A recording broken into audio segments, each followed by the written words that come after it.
Так, сегодня у нас по указанию руководства межмуниципального управления состоится рейдовое мероприятие, направлено на выявление незаконного оборота алкогольной продукции и проверка спецконтингента, так называемых административного надзора. Лица, которые ранее судимы, у нас подпадают под федеральный закон 64. Такая категория граждан у нас, называемые административно-надзорные, согласно федеральному закону номер 64.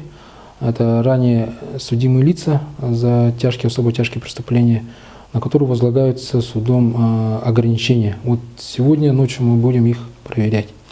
Так, сегодня мы задействовали более 50 сотрудников.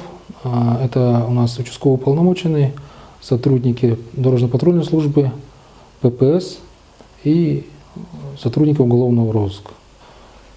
Так, первоначально у нас будем выявлять граждан, которые незаконно реализуют алкогольную продукцию с автомашин.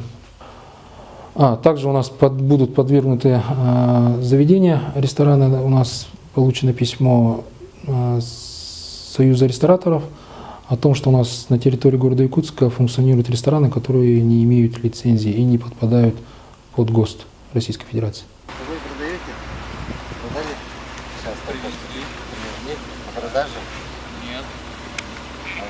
Чего? А? Чего?